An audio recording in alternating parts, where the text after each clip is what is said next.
우리는 지금 하나님의 전신갑주 중에 공격용 무기를 계속 살펴보고 있습니다. 이 강력한 공격용 무기는 성령의 검, 곧 하나님의 말씀입니다. 17절 함께 읽겠습니다. 17절입니다. 구원의 투구와 성령의 검, 곧 하나님의 말씀을 가지라. 성령의 검, 하나님의 말씀을 가지면 우리는 반드시 승리할 수 있습니다. 믿으면 아멘 합시다. 그렇습니다. 그렇다면 하나님의 이 예리한 말씀의 검, 이것을 우리는 어떻게 받고 그것을 어떻게 꽉 잡아서 사용할 수 있을까요? 칼도 다 용도가 다르고 가는 법이 다르다고 하더라고요. 저는 사실 요리할 때 쓰는 칼 잘 모릅니다. 그러나 전시 때 칼은 잘 알죠. 제가 장교로 있으면서 이렇게 훈련받은 게 있기 때문이죠. 소대에는 칼이 병사마다 다 배치되어 있습니다. 평소 때는 날이 안 서 있어요. 그걸로 무도 못 자릅니다. 고기 못 자릅니다. 그러나 전쟁이 딱 나게 되면 박스를 엽니다. 열고 그라인더라는 게 있어요. 가는 게 있습니다. 거기다 넣으면 바로 쫙쫙쫙 갈려서 나옵니다. 그러면 날이 쫙 서게 되는데 그 다음부터는 싸움의 무기가 되는 것입니다. 칼을 밟는 법도 그렇지만 쓰는 법도 다 있습니다. 우리 남자 성도들은 진짜 군대 생활을 했다면은 이것을 알 수 있을 것입니다. 혹시 잘 모르도록 아는 척을 해주시기 바랍니다.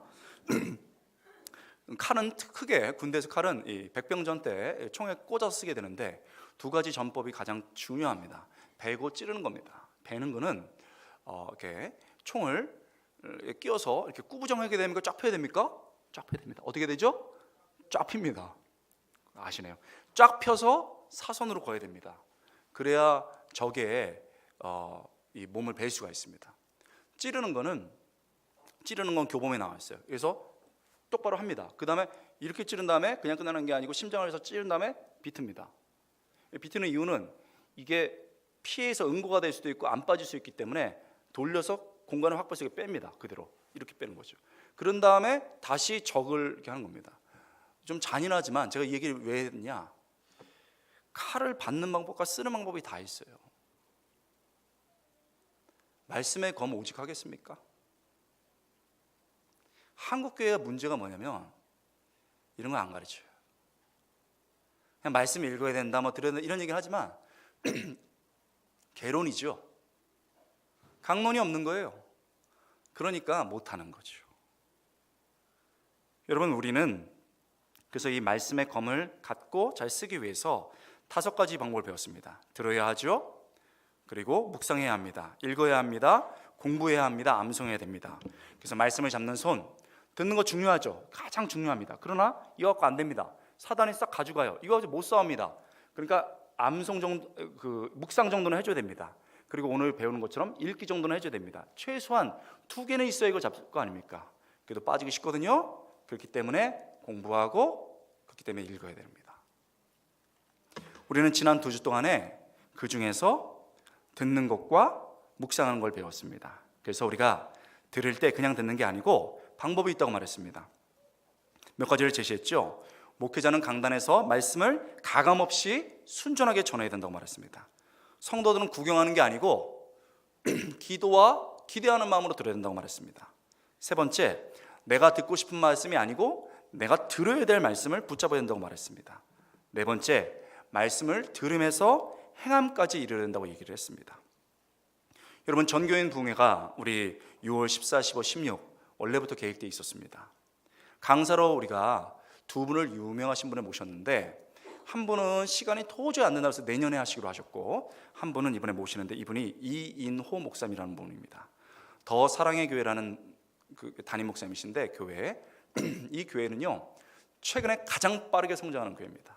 개척하셔가지고 가장 빠르게 성장하는 교회고, 이 목사님이 최근에 가장 주목받는 설교자 중에 한 분입니다.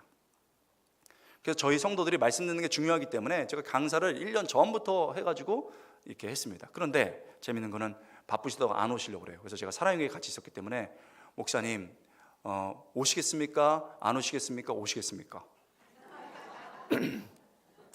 첫 번째나 세 번째를 선택하라고 하니까 나 못 당한다 권호 목사, 그러고서 약속을 했습니다. 할렐루야. 이분 말씀이요 굉장히 파워풀하고 강하고 그 다음에 기도도 강력하신 분입니다. 그런데 이렇게 준비됐으면 뭐 하냐고요. 우리가 기도하면서 어떻게 돼요? 기도하면서 기대해야 되는 것입니다. 그래서 여러분, 그동안에 말씀 생활이 좀 흐트러졌거나 주위의 교회를 나가지 않는 분들은 이날 다 모시고 오셔서 말씀의 잔치 바라실 수 있기를 주님의 이름으로 축원합니다. 또한 우리는 묵상에 대해서 배웠습니다. 이 묵상을 통해서 예리한 성령의 검을 갖기 위해서, 말씀의 검을 갖기 위해서는 다음과 같은 것을 해야 되겠죠. 말씀 묵상을 위해서 시간을 떼어둬야 됩니다. 여호수아 1장 8절, 시편 1장 2절, 주야로 말씀을 묵상하나이다. 시간이 딱 돼서 주야, 중요한 시간을 떼어두라는 겁니다. 두 번째, 주어진 본문을 여러 번 읽으라고 그랬습니다. 묵상하다가 하가라는 히브리어 단어라고 말했습니다. 중얼중얼거리다는 뜻입니다. 한 번 넘기는 게 아니고 계속 되새기는 그런 역할이죠. 그렇기 때문에 두 번이나 세 번 정도를 읽어야 됩니다. 세 번째, 읽으면서 깨달아진 것을 기록해야 된다고 말했습니다. 특별히 내게 주신 깨달음과 그 깨달음을 어떻게 실천할지를 구체적으로 기록해야 된다고 말했습니다. 네 번째, 기도한 것을 실천해야 된다고 말했죠. 묵상이 행함까지 이어져야 되기 때문에 그렇습니다. 이번 주는 말씀 읽기 통독에 대해서 한번 알아보겠습니다. 자, 이건 다 같이 찾아보겠습니다. 계시록 1장 3절입니다. 계시록 1장 3절 같이 한번 찾아보겠습니다. 계시록 1장 3절, 요한계시록 1장 3절입니다. 신약의 맨 마지막 페이지죠. 계시록 1장 3절 같이 읽겠습니다. 이 예언의 말씀을 읽는 자와 듣는 자와 그 가운데 기록한 것을 지키는 자는 복이 있나니 때가 가까움이라. 동그라미를 쳐볼까요? 이 예언의 말씀을 뭐하는 자와 그 다음에 뭐하는 자와 쭉 넘어가서 기록한 것을 뭐하는 자? 지키는 자입니다. 그러면 이 말씀에 따르면 말씀을, 설교를 듣는 것만 해갖고는 안 되고 뭐 해야 되죠? 말씀을 읽어야 합니다. 그럴 때 복이 있다고 그랬습니다. 이런 말씀 듣는 것, 설교 듣는 것 굉장히 중요합니다. 이거 빠지고 뭐 딴 거 하는 거는 불가능합니다. 성경에서 가장 세우신 선지자를 통해서, 그 다음에 설교자를 통해서 얘기하는 것 말씀 들어야 되겠죠. 그러나 그거 갖고 안 됩니다. 묵상하고 그것도 안 되면 읽어야 합니다. 사실 묵상이 좋지만 안 될 때 효과적이면서도 쉽게, 그러면서도 깊이 할 수 있는 게 이 말씀 읽기 통독입니다. 여기서 주목할 것은 마지막 때가 가까웠다는 강조입니다. 그렇죠? 그 가운데 기록된 것을 지키는 자는 복이 있나니 때가 가까움이라. 즉 말세가 가까워 있다는 거예요. 죄가 차고 그 죄를 심판하기 위해서 예수님이 재림지로 오시는 그 시간이 가까우기 때문에 마귀가 더 막 활동합니다. 그러니까 말씀 읽는 거 마귀가 절대 바라지 않아요. 여러분 10년 교회 다녀도요 성경책 못 읽는, 한 번, 두 번 못 읽는 분들 많습니다. 이게 그냥 되는 게 아니에요. 마귀가 절대 바라지 않기 때문에 말씀만 읽으려고 그러면은 이게 쉽지 않게 되면서 그렇습니다. 여러분 5년 이상 다녔는데 성경 한 번도 안 읽으신 분 손 들어보세요. 마음속으로 많아요. 막 드는 게 보이시네. 그러니까 말세가 가까울수록 사실 말씀 읽는 거 쉽지 않습니다. 그런데 어떻게 영적으로 싸워서 이겨요? 말씀에 검이 없고 부러진 검인데. 그래서 당부하는 거예요. 마지막 때에 더 정신을 차려야 말씀을 읽을 수 있다. 우리 성도님들 깨어서 마지막 때에 말씀을 읽을 수 있는 성도님 될 수 있기를 주님의 이름으로 축원합니다. 그때 예리한 검을 가질 수 있습니다. 그런데 중요한 건 그런 캐치프레이즈 수준 그리고 개론적인 것에 끝나서는 못합니다. 어떻게 해야 될까요? 구체적인 법을 배워보겠습니다. 첫 번째는요, 말씀 읽을 시간을 떼어두라. 간단하게 말하면 따라 읽겠습니다. 시간을 떼어두라. 똑같죠? 묵상하고 묵상 때와 똑같습니다. 말씀을 읽으려면은 시간을 떼어둬야 합니다. 아침이든 저녁이든 시간을 떼어두어야 되지요. 그런데 이것이 너무 익숙해서 지난주도 얘기했기 때문에 아이 목사님 다 압니다 하고 귀로 쓱 흘러갈 수 있어서 다음과 같이 유명한 표로 기억시켜 드리겠습니다. 또 이렇게 유명하게 옛날부터 사실은 사용했던 표입니다. 답을 하시는 분은 크게 한번 말해 주시기 바랍니다. 문제입니다. 노 바이블, 노 로댕교회 맞습니까? 이거 여러분 100년 전부터 외쳤던 신앙 훈련하는 사람들이 했던 얘기인데요. 다시 한번 해보겠습니다. 아시죠? 찬양대 보고 해야 되겠네. 우리 예쁜 찬양. 노 바이블, 노 주여. 정말 모르시는구나. 노 바이블, no breakfast. 아침이란 뜻이죠. 쉽게 말하면 뭡니까? No Bible, no breakfast는 성경 안 읽으면 아침밤 먹지 말자. No Bible, no breakfast 아닙니까? 여러분, 일단 말씀 먼저 읽고 그 다음에 식사하라는 것 아닙니까? 여러분, 영어로 어려우실 것 같아요. 제가 간단하게 운율을 맞춰서 하면 No Bible, no breakfast를 간단하면 무말씀, 무밥. 무채 비빔밥이 생각나네요. 무말씀, 말씀 없으면 무밥, 밥도 먹지 말자. 이런 거 아닙니까? 쉽게 말하면 시간을 정해놓고 규칙적으로 어떤 일이 있어도 말씀을 읽으라 이거 아닙니까? 여러분, 지금 분위기가 목사님 너무 하시네, 밥까지 먹지 말라 하니 이런 분위기인데, 로뎀교회 성도들이 이 원칙을 어렵지만 독하게 결심하고 이걸 지키기로 했습니다. 그러면 어떤 결과들이 나타날까요? 두 가지 결과가 나올 것이라고 생각됩니다. 먼저 성도의 상당수가 몇 주일 만에 홀쭉 말라져서 올 것입니다. 왜 그렇습니까? 말씀 읽는 게 익숙하지 않아가지고 약속을 했으니까 안 읽고 밥 안 먹는 거죠. 홀쭉해집니다. 아니면 성도의 상당수가 영적 용사가 될 것입니다. 할렐루야! 왜요?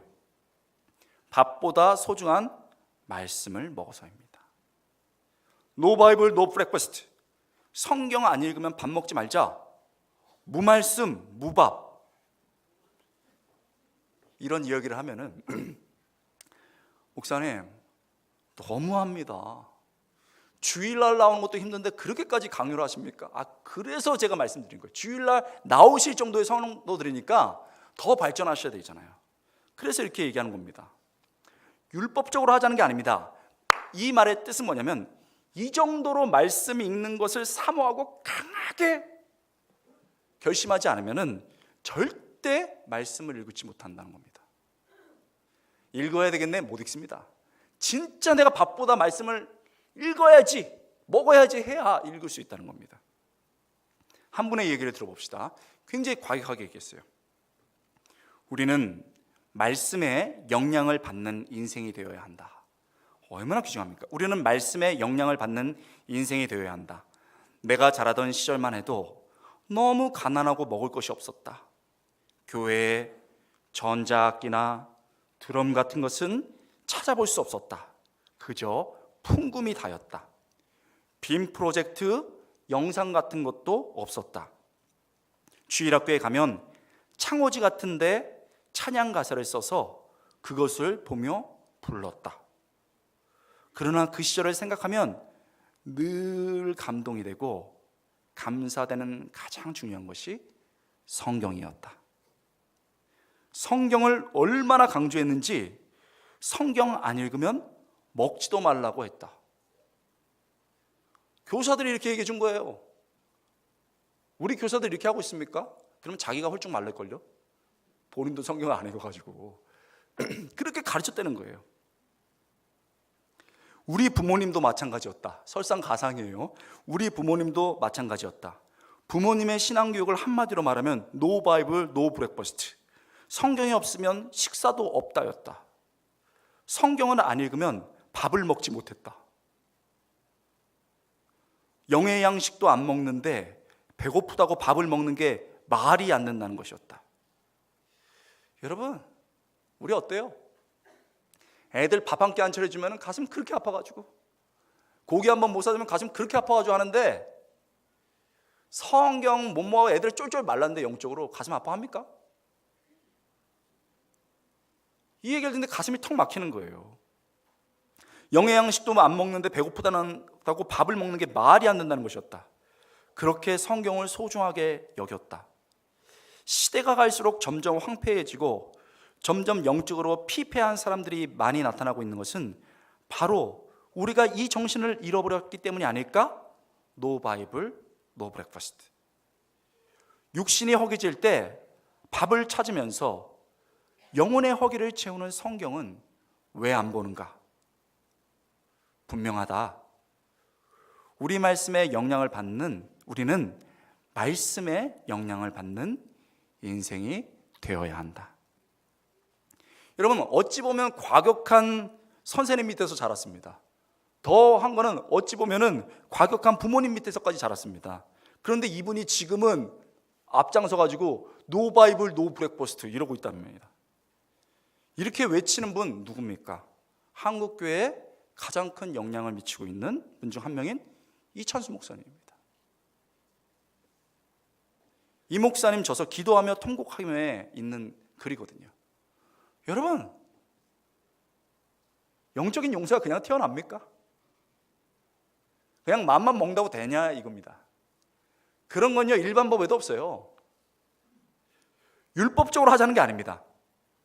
이 정도 말씀을 읽는 것을 사모하고 결심하지 않으면 절대 말씀을 읽지 못한다는 겁니다.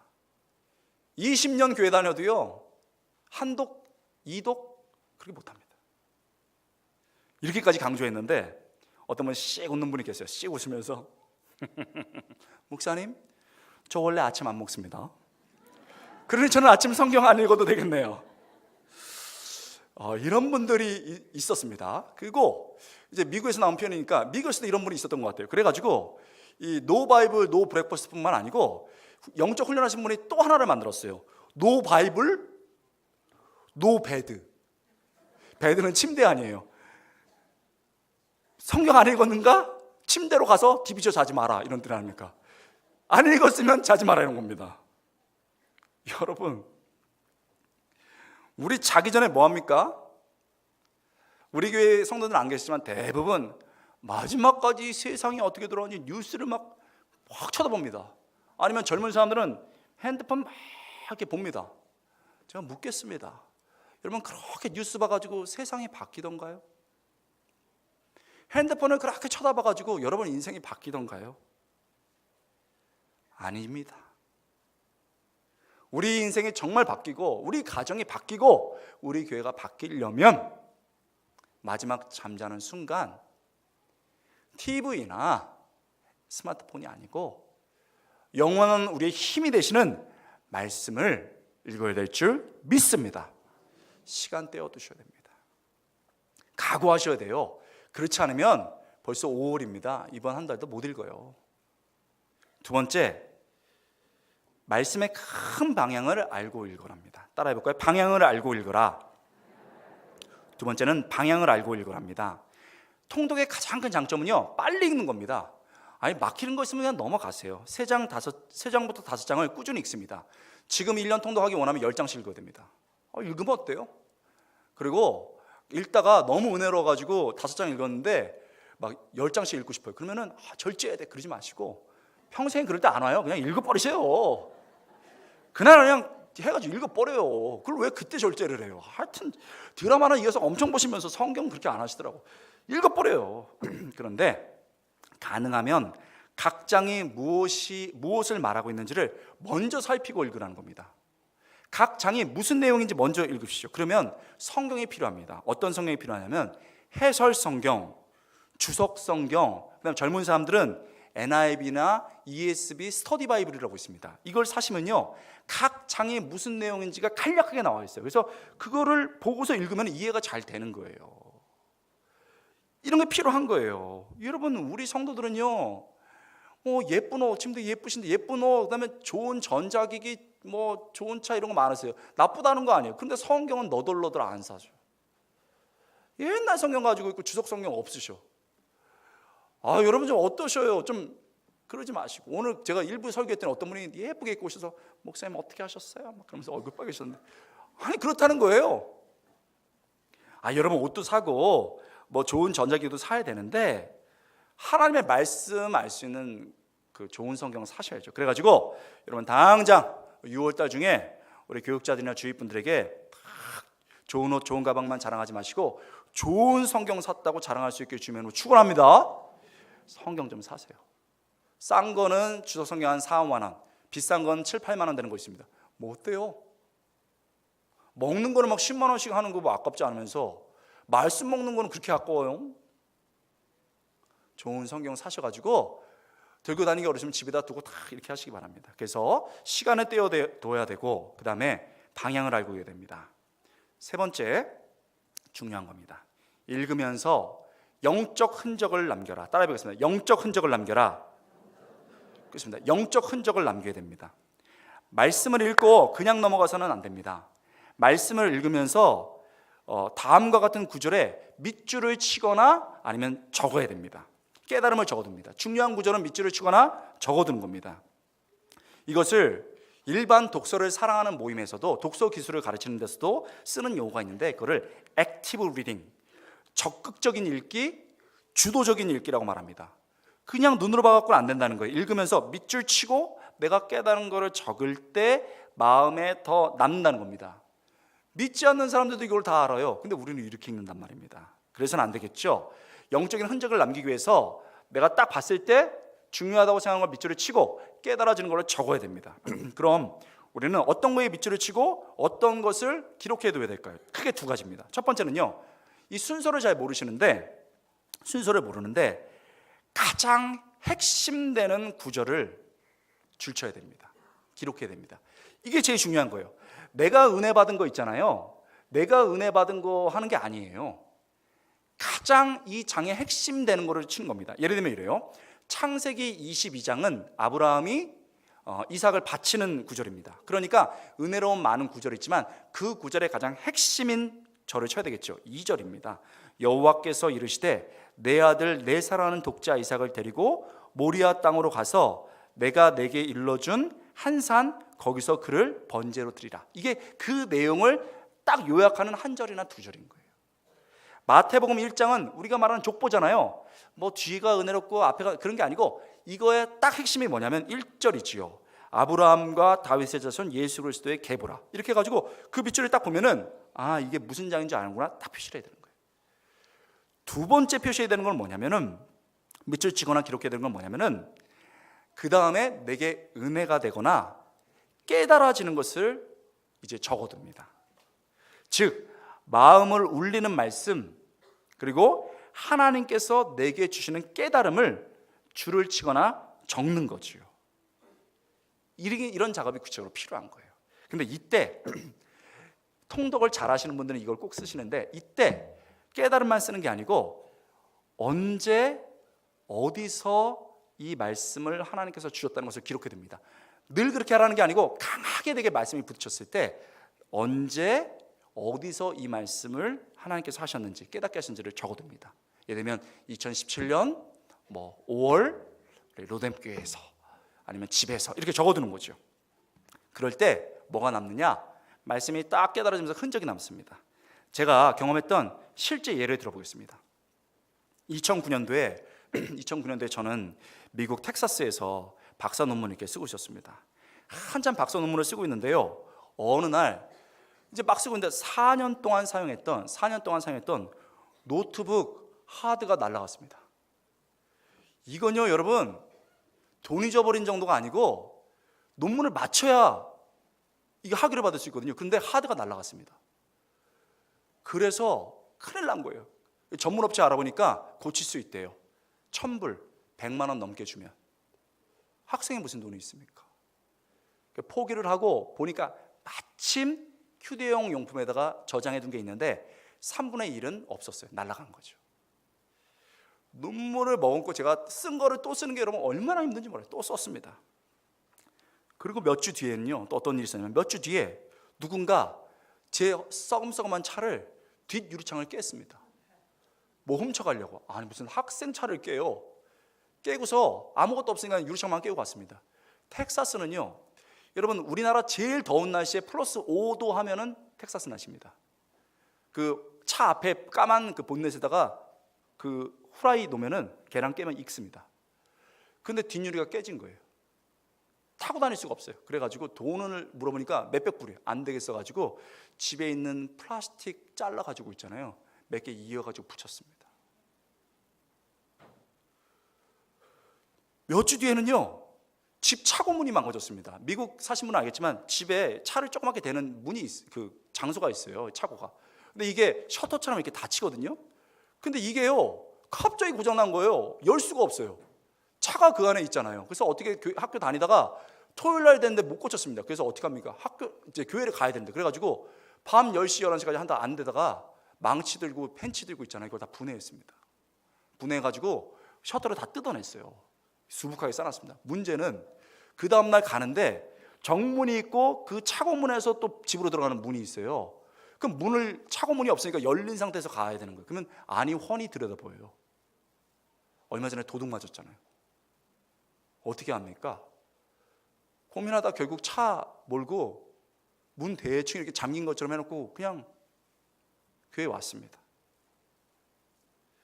여러분, 몇 주간 계속 일이 터지고 힘들더라고요. 결국 그 문 못 고쳐가지고요, 그 기술자가 와서 했는데 돈 달라고 하는데 돈이 없어가지고요, 마지막 남은 크레딧 카드 있잖아요, 한도 다 걷습니다. 그렇게 사람이 있잖아요, 연속으로 하나면 이렇게 일이 일어나니까 정신이 없더라고요. 솔직한 얘기는 돈도 없고 크레딧 카드도 다 쓰고 나니까 목 사는데도 불안하더라고요. 우리 중에 지금 저와 같은 사람이 있어요. 계속 안 좋은 일이 벌어지고요, 수중에 돈 다 떨어지고요, 카드까지 다 쓰고 나면요, 마음이 꺾입니다. 제가 여러분 이럴 때 의지할 사람이 하나님하고 아내밖에 더 있겠어요? 저희 아내 말이었거든요. 근데 그때는 말을 하더라고. 여보, 하나님이 요즘 왜 이렇게 하시는 것일까요? 그 얘기 듣는데요, 정말 마음이 묘하더라고요. 그래서 제가 말했습니다. 몰라. 솔직히 얘기해야겠죠. 그 다음에 중요해요. 다 주의 뜻이 있겠지. 남자분들 제가 그 비밀을 말씀드리겠습니다. 절대 아내한테 못 이깁니다. 짧게 얘기하시기 바랍니다. 그리고 성의 없다고 그래요. 뭐 영혼이 없다고 그러니까 끝에 꼭 얘기해요. 다 주의 뜻이 있겠지. 이게 많은 거를 포함하거든요. 그래서 다 주의 뜻이 있겠지. 그러니까 아내가 조용하더라고요. 여러분, 그리고서요, 자매들 잘 아셔요. 남자들은 그렇게 얘기했지만 책임감이, 애들 보고 얼마나 마음이 아파요. 그래가지고 마음이 아픈 거예요. 그런데 그 다음날 아침에 제가 신명기를 통독하고 있었는데, 신명기 8장을 읽는데 2절부터 3절이요, 진짜 읽는데 이렇게 떠가지고 눈에 들어오는 거예요. 한번 말씀 보실까요? 이 말씀을 읽으면서 이게 들어오는 거예요. 한번 우리 화면을 한번 띄워주세요. 같이 읽겠습니다. 시작. 내 하나님 여호와께서 이 40년 동안에 내게 광야의 길을 걷게 하신 것을 기억하라. 이는 너를 낮추시며 너를 시험하사 내 마음이 어떠한지 그 명령을 지키는지 지키지 않는지 알려 하심이라. 너를 낮추시며 너로 줄이게 하시며 또 너도 알지 못하며 내 조상들도 알지 못하던 만나를 내게 먹이신 것은 사람이 떡으로만 사는 것이 아니요 여호와의 입에서 나오는 모든 말씀으로 사는 줄을 내가 알게 하라 하십니다. 이 말씀을 딱 읽는데요, 40이 됐잖아요. 그렇구나. 내가 살아온 게 광야 같은 길이었구나. 정말 힘들었구나. 말씀처럼 하나님은 나를 낮추시고 돈 떨어지게 해서 줄이기도 하셨습니다. 또 생각해 보니까 때로는 사람들이 전혀 예상치 못했던 만나와 떡도 채워주셨습니다. 그런데요, 제가 조금만 교만해지고 그 하나님의 잊으면요, 하나님은 여지없이 저를 낮추시고 고생시키시고 굶주리게 하셨어요. 왜요? 하나님 아버지가 미워서 그랬을까요? 제가 싫어서였을까요? 이 말씀을 보는데 깨달아지는 거예요. 우리 하나님 아버지가 정말 나에게 가르쳐주고 싶은 것이 있구나. 뭡니까? 건우야, 박사학위 그거 아무것도 아니다. 그런 거 있어서 인생 사는 게 아니다. 네가 정말 배워야 되는 것, 내가 정말 가르쳐주는 것은 하나님의 사람은 떡으로 살지 않고 하나님의 말씀으로 산다. 믿음으로 산다. 여러분, 그 말씀을 딱 주시는데요, 눈물이 줄줄 나더라고요. 말씀을 통해 다 깨달으니 물질 없는 거, 가난한 거, 그리고 상황이 어려운 거 그렇게 문제가 되지 않더라고요. 어떤 기도가 나오냐면, 하나님 저에게 그것을 가르치기 위해서 저를 낮추세요. 더 낮게 해주세요. 더 낮게 저를 만들어주세요. 떡이 아니라 말씀으로 살 수 있다고 가르쳐주기 원하세요? 그러면요, 더 돈 없게 하셔도 돼요. 그런데요, 말씀이 너무너무 달고 편안하고 아무것도 없는데 너무 기쁘면서 그때 광야 같은 인생 속에서 이끌어 가시는 하나님이 보이더라고요. 할렐루야. 여러분, 제가 눈물을 흘렸습니다. 그리고 그때는 영어 성경으로 이렇게 보고 있었는데 영어 성경에다 썼어요. 2009년 여름 텍사스. 여러분, 가끔 제가 그 영어 성경을 이렇게 보면요, 아직도 울컥해요. 하나님과 함께 말씀을 읽으면서 영적 흔적을 남겨주셨던 그 시간이 너무 그리운 거예요. 성도 여러분, 사람은 반드시 흔적을 남기게 되어 있습니다. 좋은 흔적, 부끄러운 흔적, 어떤 것이든 남기게 되어 있습니다. 여러분이 가신 자리에는 다 흔적이 남아 있어요. 그렇다면 여러분, 나 자신과 우리 가족들에게 귀한 영적인 흔적을 남겨주면 어떨까요? 말씀을 꾸준히 읽으면서 꼭 영적인 흔적을 남길 수 있는 여러분 될 수 있기를 주님의 이름으로 축원합니다. 여러분, 그렇죠, 시간을 떼야 됩니다. 방향을 알고 읽어야 됩니다. 그리고 중요합니다. 영적 흔적을 남겨야 됩니다. 마지막, 읽고 깨달은 것을 살아내야 합니다. 말씀을 살아내야 된다는 것이지요. 계시록 1장 3절에 보면 이 예언의 말씀을 읽는 자와 듣는 자와 그 가운데 기록된 것을 뭐하는 자? 지키는 자는 복이 있다고 말했습니다. 여러분, 오늘 본문을 보면 그렇다는 거예요. 지키는 자라고 분명히 얘기했습니다. 듣고 읽기도 해야 되면 결국 지키는 겁니다. 우리 말씀을 날카롭게 갖는 방법, 그런 검을 갖는 방법, 말씀 듣기, 묵상하기, 읽기, 다양한 방법으로 우리가 배워봤습니다. 그러나 그 귀결점은 동일해요. 표현은 달라도 행함으로 이어져야 된다는 겁니다. 말씀으로 살아내야 된다는 것입니다. 읽으면서 작은 것이라도 여러분 읽고 실천할 때 영적 성장이 이루어지고 용서가 될 수 있기를 주님의 이름으로 축원합니다. 여러분, 5월 가정의 달이죠. 마지막 주입니다. 그래서 제가 생각하게 되는 거예요. 내 인생, 우리 여러분 인생에서 우리 자녀들에게 어떤 모습을 남겨줘야 될까요? 제가 종종 저에게 훈련받는 사람들에게 물어봅니다. 부모님에게 가장 기억 남는 존경스러운 모습이 뭐냐고. 그러면요, 절대 이런 거 안 나옵니다. 매일 뉴스 보고 TV로 주야로 묵상하는 아빠 안 나옵니다. 드라마 보면 눈물 흘리는 엄마 안 나옵니다. 그런 거 안 나와요. 어떤 거 나오느냐? 이런 거 나오더라고요. 아침 일찍 혹은 잠드시기 전에 작은 상에 고부라진 허리로 숙이고 뭔가를 열심히 보는 아버지, 어머니. 조그만 책상이지만 눈도 흐릿하지만 돋보기 안경을 몇 번씩 보시면서 말씀을 읽는 우리 부모님. 그들의 삶에 그런 흔적이 남아있더라고요. 부모님이 천국 가십니다. 그러면 이런저런 유품을 정리하다가 아버지 어머니의 성경책을 보는 거예요. 그러면 그 성경책이 너덜너덜해요. 밑줄이 거져 있고 어디에는 눈물이 뚝뚝 떨어져 있습니다.